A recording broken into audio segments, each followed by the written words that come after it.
133 cardenales deberán elegir a partir de hoy al Papa número 267. Tras haber escrito y doblado su papeleta, sosteniéndola en lo alto para que sea bien visible, cada uno de ellos la llevará al altar y pronunciará las siguientes palabras. Pongo por testigo a Cristo Señor, que me juzgará de que mi voto es dado a aquel que, según Dios, creo que debe ser elegido. Después introducirá la papeleta en el receptáculo, se inclinará ante el altar y volverá a su asiento. Todo ello en medio de la novena de Nuestra Señora de Fátima, momento álgido de la devoción mariana que caracteriza al barrio de Ocouto. La pregunta que lanzamos a nuestros contertulios, los cuales darán las claves del cónclave que se celebra hoy, es la siguiente. ¿Habemus papam? La respuesta en 15 segundos arranca en portada.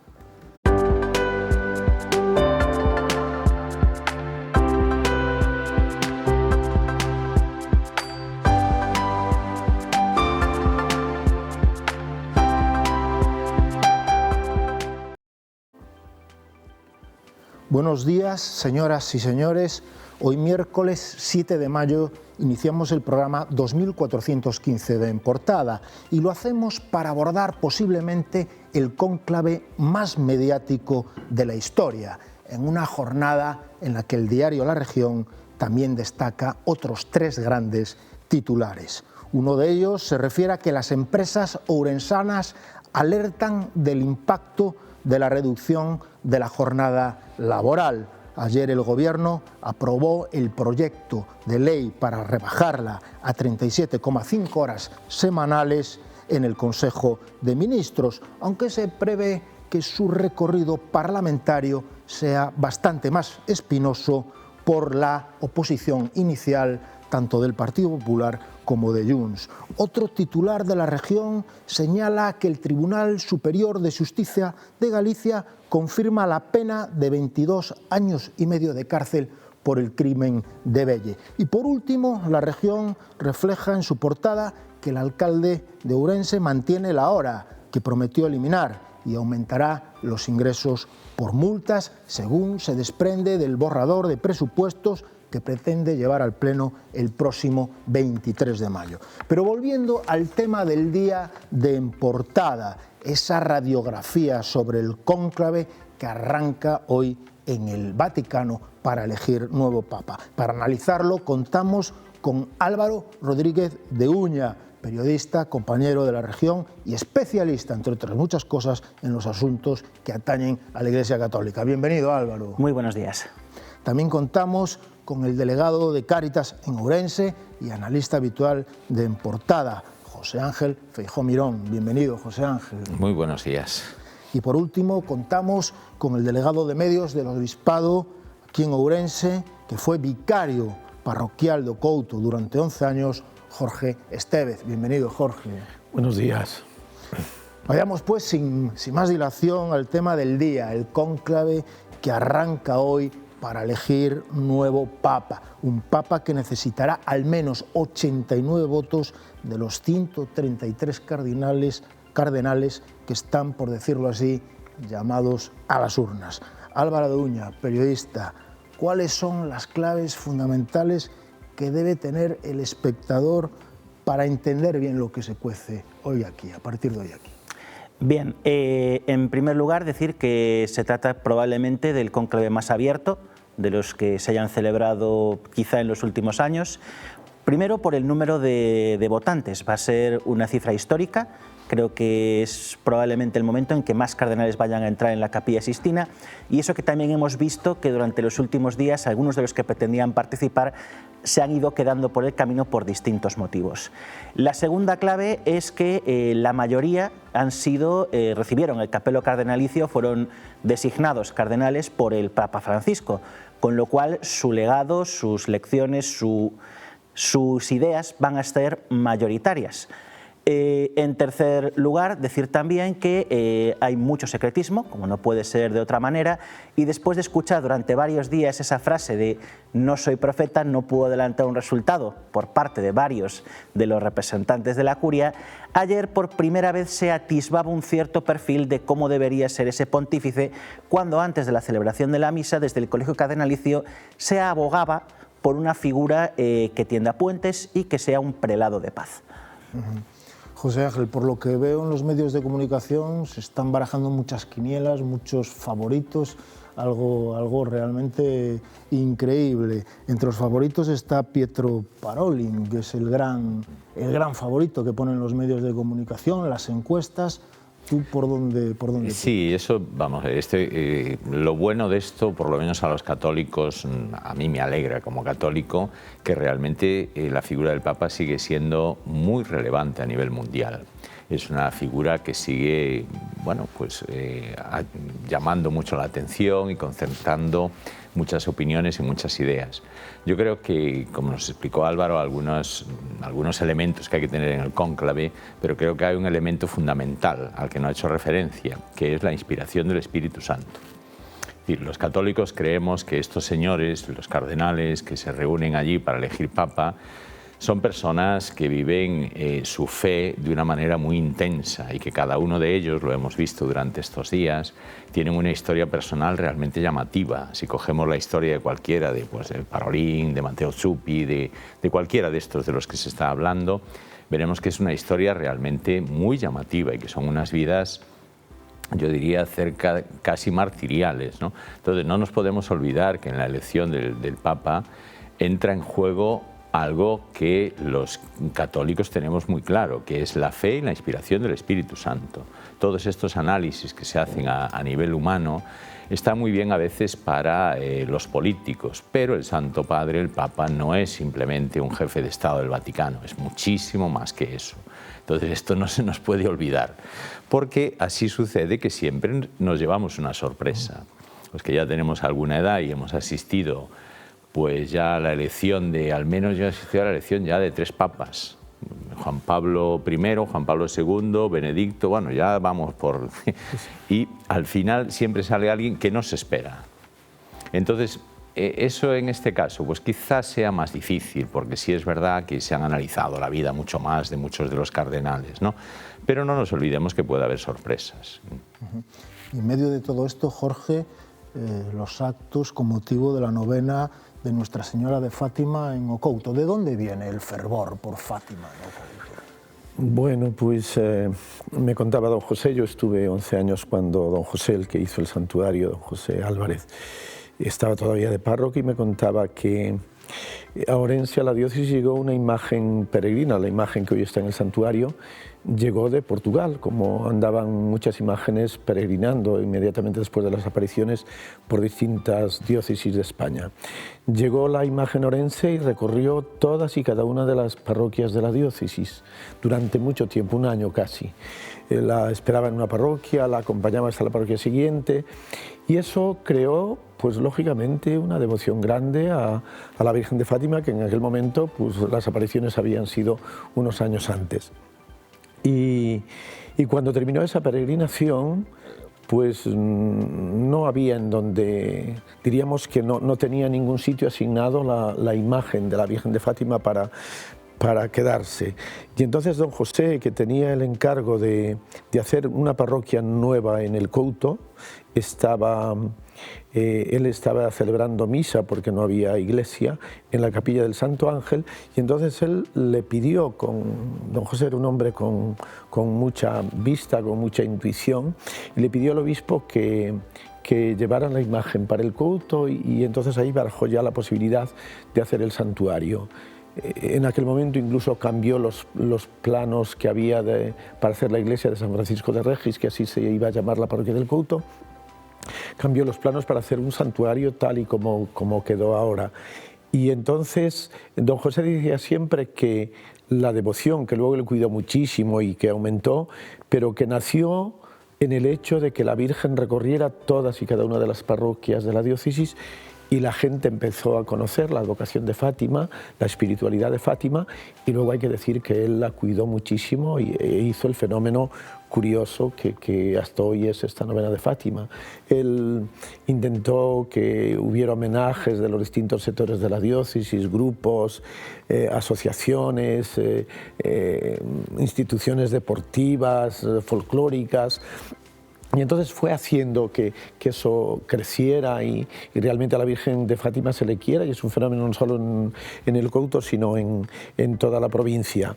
Me contaba la anécdota de que a él le encantaría que la Virgen el día 13 fuera en una carroza de flores, pero me decía él que no había posibilidades económicas de que el santuario, cuando las primeras novenas se celebraron en el santuario sin techo, o sea, sin tejado, a cielo abierto, pero ya empezó el ate porque la gente era mucha, y decía que le encantaba la idea de que la Virgen fuera en una preciosa carroza llena de flores a la procesión, pero no había posibilidades económicas de hacerlo.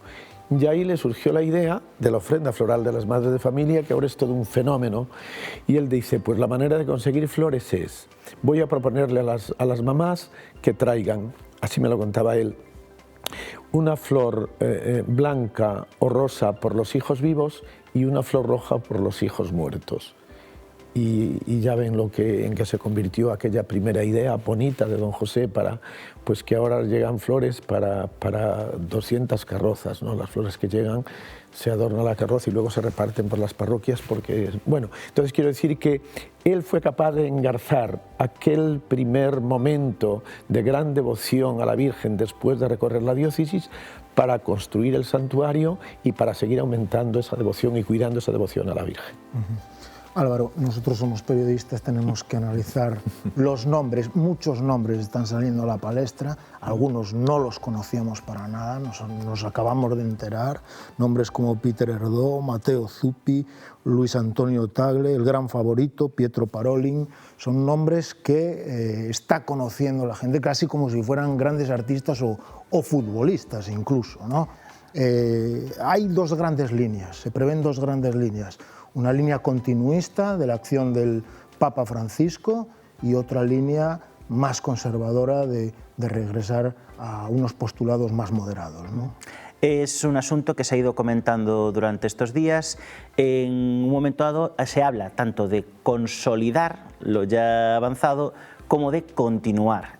No es tanto una cuestión de conservadores, porque tampoco debemos olvidar que siempre hay cierta continuidad entre los papas. Se habla mucho de la ruptura que hubo entre Benedicto XVI y Francisco, pero no hay que olvidar que Francisco pudo ejecutar todo su trabajo pastoral porque había una base legal eclesiástica que dejó escrita y consignada Benedicto XVI. Siempre hay una cierta continuidad entre los pontífices. Respecto a los nombres, ni siquiera la Iglesia Católica puede abstenerse al sistema de mass media que existe ahora mismo, y efectivamente gente que hasta hace poco pues estaba en sus parroquias, en sus archidiócesis, incluso en otros continentes, pues de repente se ven bajo el foco mediático con todo lo que eso supone. Quiero añadir dos más, si me lo permite, Jaime. Sí, recordar que el decano dentro de la Capilla Sixtina, la persona de más edad, va a ser Carlos Osoro, que estuvo aquí en nuestra diócesis ejerciendo como obispo, y vamos a tener también a Ángel Artime, dentro de la representación española, que fue director del Colegio Salesiano de Ourense, que muchos de sus alumnos aún lo recuerdan con cariño. Y añadir un último apunte, si me lo permites, respecto a todos esos nombres, que hay un viejo dicho en Roma, que es que quien entra papa sale cardenal. Eso es lo que apuntaba antes José Ángel. Vaya por donde vaya la Iglesia, José Ángel, lo que sí está claro es que el legado de Francisco ha sido tremendo.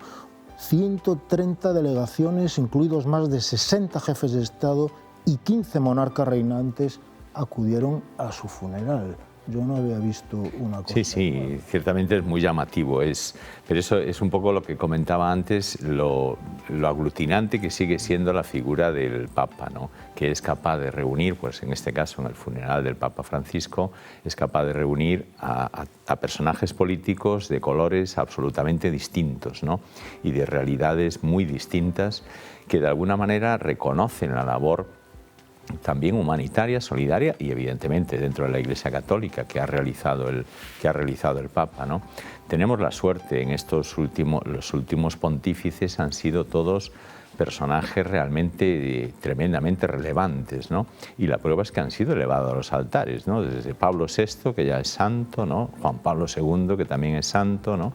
Han sido unos pontífices y unos papas realmente tremendamente llamativos. A veces hablamos de Benedicto XVI y no le damos relevancia. A ver cuánto hacía que un papa, entre comillas, no renunciaba, ¿no? Y esto lo ha hecho el papa que todos decían que era el más carca, entre comillas, ¿no? Y ha sido en ese sentido el más revolucionario, ¿no? Es decir, si se va analizando la figura de cada uno de los pontífices, tienen elementos que son realmente muy, muy llamativos, ¿no? Y ahora lo que comentaba Álvaro de la figura de los cardenales. Estar seguros que el que salga de papa, claro, su vida se va a analizar con lupa y se va a saber desde dónde nació, sus padres, abuelos, dónde estudió, con quién jugaba, tal, ¿no? Entonces, hoy la vida de casi todos esos cardenales se pone bajo la luz mediática y es realmente muy llamativo las cosas que han hecho muchos de ellos, ¿no?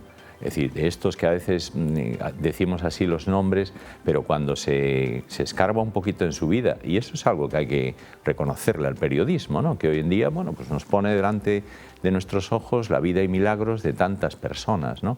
Pero son realmente personajes muy, muy llamativos, ¿no? Ser cardenal, pues yo qué sé, en Oriente Medio, en el Congo, en determinadas situaciones, es algo que hay que tentarse la ropa, ¿no? Entonces, bueno, es muy llamativo con la vida de cualquiera de ellos. Yo estoy seguro que en el momento que elijan al que elijan, gracias a Dios y a la labor periodística, nos vamos a enterar de muchísimas cosas de su vida, ¿no?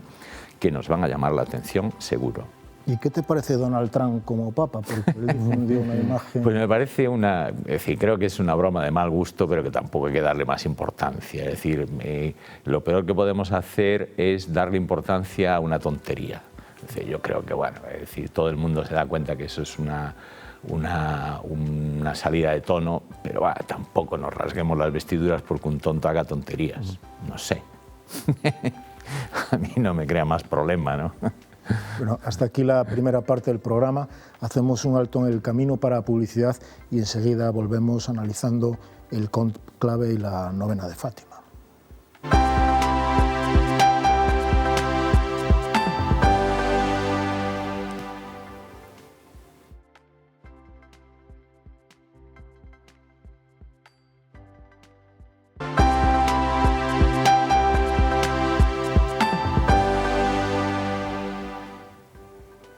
Ya nos encontramos en la segunda parte del programa y seguimos analizando la elección del nuevo Papa que arranca hoy en el Vaticano, en un momento también en el que se celebran los actos litúrgicos relacionados con la novena de Fátima. Aquí contamos con Jorge Estevez, muy vinculado a esas efemérides, ¿no? Jorge, realmente es un santuario el de Fátima que los vecinos, los orensanos, crearon piedra a piedra, peseta a peseta, ¿no? Ladrillo a ladrillo y piedra a piedra y fue una época, me contaba don José, que fue una época económicamente muy complicada. Económicamente fue en la posguerra, en momentos difíciles. Él contaba anécdotas de que no llegaba el cemento, ¿no? Los materiales de construcción no llegaban. Es más, al mismo tiempo se estaba construyendo el Seminario Mayor y entonces eran como dos edificios y dos instituciones importantes y entonces hubo problemas. Don José, que como dije antes yo creo que tenía, no sé si debía dormir poco porque su cabeza no paraba de pensar y de ver qué hacer, ¿no? Y entonces pues él ideó 1000 historias para conseguir medios. Entonces había suscripciones para un ladrillo, para una teja, para una piedra. Cada familia podía ir llevando lo que según sus posibilidades. Después, cuando ya el santuario estaba hecho, para ponerlo dignamente por adentro, según su idea, pues resulta que hizo un poco una campaña para conseguir bronce, oro, plata, Y ahí está, la corona de la Virgen está hecha, la corona de la Virgen que es de oro, la corona de las procesiones, de las solemnidades, la corona y la custodia que es en donde para la adoración del Santísimo y la bendición con el Santísimo, son de oro y están hechas con joyas de las mujeres de Orense. Las señoras de Orense regalaban sus cadenas, sus anillos, sus pendientes, y entonces es oro y las piedras que a veces tenían esos. Después mucha gente regalaba los almireces, aquellos de bronce que tenían en sus casas, y con ellos se hizo el comulgatorio, una serie de cosas que... Entonces, bueno, todo esto hizo que además de ese donativo, la gente le quisiera, o sea, aumentara su devoción y su cariño a la Virgen de Fátima. Y entonces, bueno, fue un momento complicado, pero muy bonito, con 1000 anécdotas. Ahora ya no están, pero me contaba con muchísima gracia que en la entrada del santuario había dos formaciones con un hierro muy alto, y en la cima había una bola, y remataban con una bola, y en la novena se colgaban las banderas de la Virgen y del Vaticano. Ahora las retiraron. Y en aquellas bolas, que eran unas bolas de cemento, había... Bueno, tú desde abajo sabías que aquello brillaba con el sol, y me decía, rompí una vajilla, los platos de una vajilla de mi mamá de su madre, para con los trocitos de los platos, bueno, pues hacer que aquello brillara con el sol, y parecía una cosa que tenía como algo mucho más, que estaban hechas de una manera, diríamos, como más rica, más, bueno. Entonces a mí me parece que lo que se consiguió en el Couto fue vincular a toda la parroquia y a toda la gente de la diócesis, porque al tiempo que hacían esos donativos, pues de alguna manera también venían para rezar y en la novena. Y entonces esto hizo que toda la parroquia, que nació, claro, cuando don José, como os dije, llegó encargado de hacer la parroquia, pues creció en torno a la Virgen. Y cuando yo estaba allí, tengo que decir que durante la novena de Fátima, desde los niños hasta los abuelos, en el Couto no quedaba nadie sin ir todos los días a una misa para celebrar y participar en la novena. Ahora ya es diferente, porque ya la gente cambió, aquello creció muchísimo, pero realmente la parroquia creció y vivió alrededor de... Yo digo que en el Couto hay dos cosas que lo unieron desde siempre: el santuario de Fátima y el estadio de fútbol. Lo que no cambió, Álvaro, es el tremendo secretismo que rodea a todo el cónclave. Mira este titular: chóferes, floristas y cocineras, el personal que asiste al cónclave también jura secreto bajo pena de excomunión. Es tremendo, y además en este mundo de las redes sociales, donde todo se quiere saber, esto todavía lo hace más atractivo. Bueno, no hay que olvidar que la Iglesia Católica siempre es una institución que tiene una serie de gestos, una serie de rituales, donde, como apuntaban los compañeros, interviene el Espíritu Santo. Quien tiene la fe, quien tiene la creencia en Dios, tiene también ese temor a la excomunión, ese temor a faltar al juramento. No hay que olvidar que, en el sentido estricto del término, el juramento es poner a Dios por testigo, que es una cosa seria. Ese juramento, pues efectivamente, implica a todos los que van a estar estos días en el Vaticano. De hecho, se va a cortar. Cuando termine la misa que se está celebrando mientras se hace este programa, se está celebrando la misa inaugural del cónclave. Después de esa celebración se va a cortar la red móvil en el Vaticano.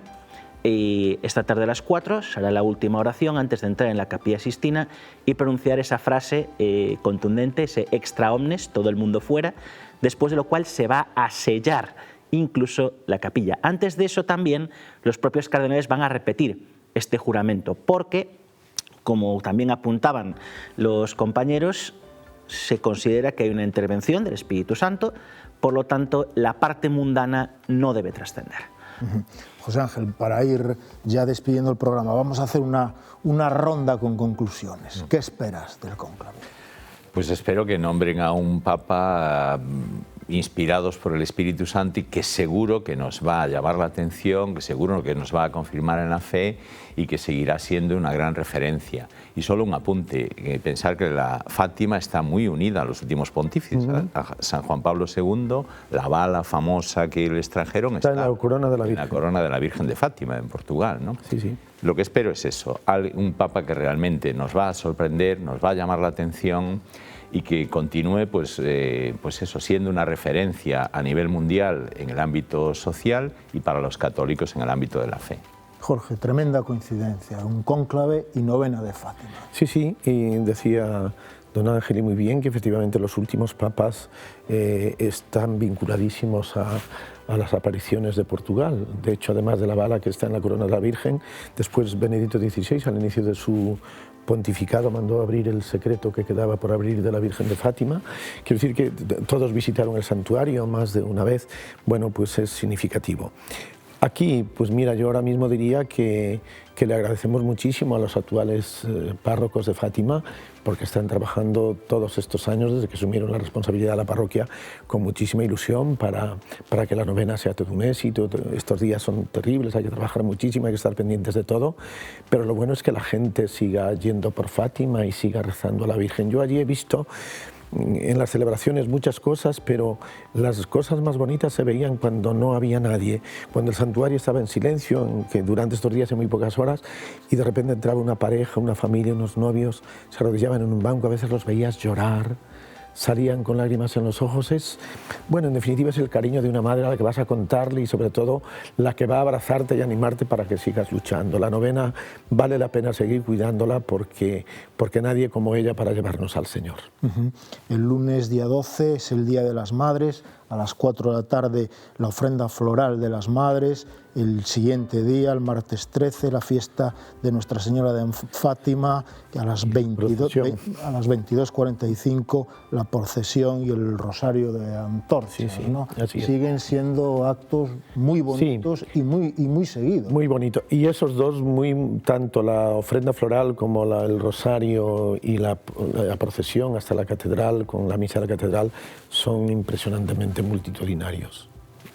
No han perdido vigencia. No han perdido vigencia, no. Además, son actos a los que a veces van incluso gente que no va habitualmente a las celebraciones, pero ahí se rinden y ahí participan, y yo creo que participan con sentimientos, no solo por folclore ni por ir, sino con sentimiento.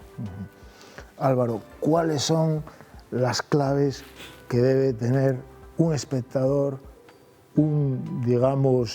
cualquier persona que se quiera acercar hoy al cónclave para entender bien lo que ocurre ahí, ¿no? Bueno, decir que es un asunto que va a llevar su tiempo. Evidentemente todos podemos equivocarnos, pero nadie debería esperar hoy una fumata blanca. Es también un momento donde, como comentaban, nadie tiene una idea de quién se va a asomar al balcón de San Pedro después de esa fumata blanca. Y sobre todo, se escuchen los nombres que se escuchen, se den las biografías que se den, no den nada por sentado. Eso es lo más importante. Y en cuanto al proceso, a la ceremonia, ¿cuáles crees que son las claves más fundamentales? Bueno, las claves, las imágenes que vamos a tener todos, con las que nos vamos a quedar todos. Hoy va a ser ese momento donde se cierren las puertas de la Sistina y se ponga un sello. Y luego habrá una última imagen, entiendo, de todos los cardenales de pie antes de comenzar el proceso, y que es probablemente pues una de las reflexiones más importantes a las que se enfrenta cualquier religioso a lo largo de su vida. Seguramente esas pueden ser dos grandes fotografías candidatas a las portadas de los periódicos de mañana. Lo más probable. Lo más probable. Y la chimenea. A partir de ahí, la chimenea es la fumata. La chimenea más famosa del mundo. Hay una primera elección, digamos, una primera votación, con lo cual hoy ya va a haber una fumata. A ver de qué eso es una foto. Y luego esperar que se abra la cortina de la logia central y a ver quién aparece, ya cuando la fumata sea blanca. Cuando la fumata sea blanca. Sí.